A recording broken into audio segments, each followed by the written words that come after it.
اور جب ہم امام کے پیچھے نماز پڑھ رہے ہوتے ہیں اور امام جو ہے وہ قرات کر رہا ہوتا ہے، تو جب وہ بھول جاتا ہے سورت پڑھتے پڑھتے کوئی قرآن پاک، تو ہم اس کو لقمہ دیتے ہیں۔ تو وہ لقمہ اگر امام کے علاوہ ہم کسی کو دیں، کسی اور کو دیں گے، تو اس کی وجہ سے بھی نماز ٹوٹ جاتی ہے۔ اور اس سے آگے ہے کہ اگر امام کے پیچھے نماز پڑھ رہے ہوں جماعت کے ساتھ، اور اگر ہم نماز میں امام سے پہلے رکوع سجود کرنے شروع کر دیں، مطلب کہ نماز میں امام سے آگے بڑھ جائیں، تو اس وجہ سے بھی نماز جو ہے وہ ٹوٹ جاتی ہے۔ تو دوستو یہ تھیں نماز کے ٹوٹ جانے کی وجوہات۔ تو اب اس کے علاوہ ہم نے بات کرنی تھی طہارت کے مسائل پر، طہارت کے اہمیت پر، اور طہارت نہ کرنے کی سزا پر، لیکن ویڈیو لمبی ہو جائے گی، تو اس مسائل کو جو طہارت پہ ہیں تو ہم یہ اس نیکسٹ ویڈیو میں اس کو پڑھیں گے۔ تو لیکن اب میں ایک اور ٹاپک پہ بات کرنا چاہتا ہوں، تو اس ٹاپک کا عنوان تو میں آپ کو بعد میں بتاتا ہوں، لیکن میں تھوڑا سا تعارف اس کا کروانا چاہوں گا۔ دوستو، آپ صلی اللہ علیہ وسلم نے فرمایا تھا کہ نماز میری آنکھوں کی ٹھنڈک ہے۔ اس کے علاوہ یہ بھی آپ صلی اللہ علیہ وسلم کا فرمان ہے کہ نماز دین کا ستون ہے، مطلب کہ دین جو ہے وہ نماز کے اوپر ایک پلر کے طور پہ نماز ہے جس پر دین کھڑا ہے۔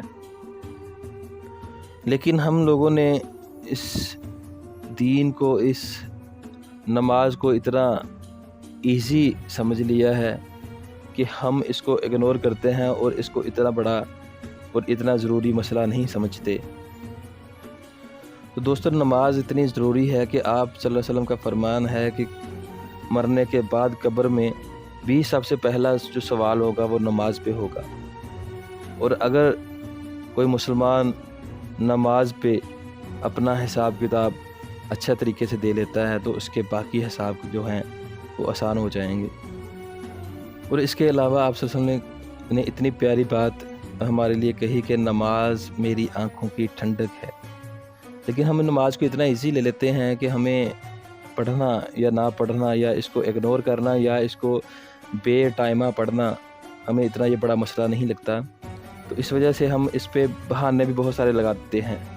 اگر کوئی مسلمان آپ کو اس کی دعوت دیتا ہے کہ چلے نماز پڑھنے چلتے ہیں، تو ہمارے پاس کے کافی سارے جو بہانے ہوتے ہیں کہ ہم نماز نہ پڑھنے کے۔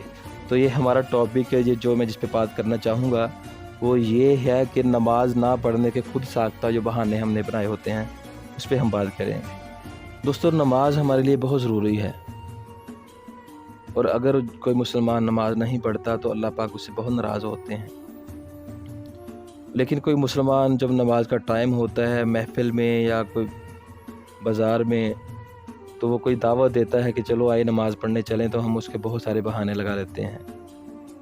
ان میں چیتا بہانے تو میں آپ کو بتا دیتا ہوں۔ بعض کا جب ہمیں کوئی دعوت دیتا ہے تو ہم اس کو کہہ دیتے ہیں کہ یار میرے کپڑے صاف نہیں ہیں، یا میرا موڈ نہیں ہے، یا ہم کہہ دیتے کہ میرا ٹائم نہیں لگتا۔ اور جو سب سے مشہور بہانہ ہے وہ ہم کہہ دیتے ہیں کہ یار آئندہ نماز میں شروع کروں گا، کل شروع کروں گا، یا آئندہ جمعے سے میں نماز شروع کروں گا۔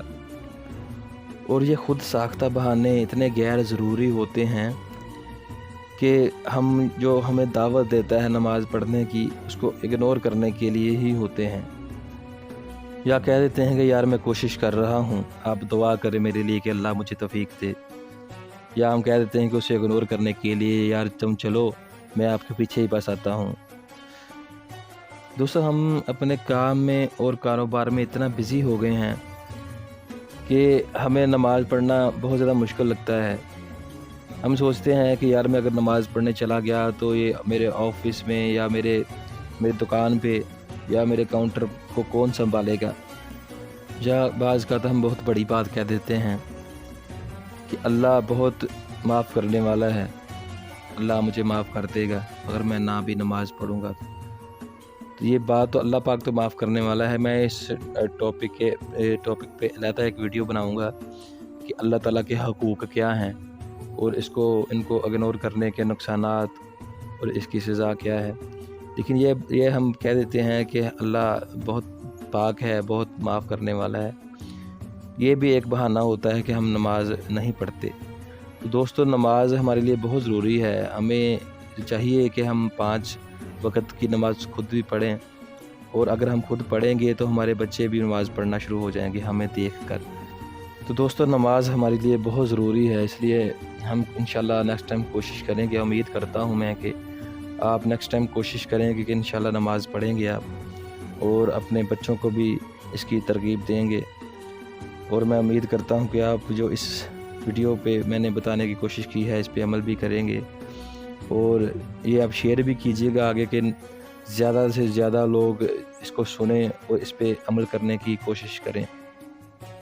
تو آج کے لیے اتنا ہی، اپنا خیال رکھیے گا، اور اپنے اس چینل کا بھی اللہ نگہبان۔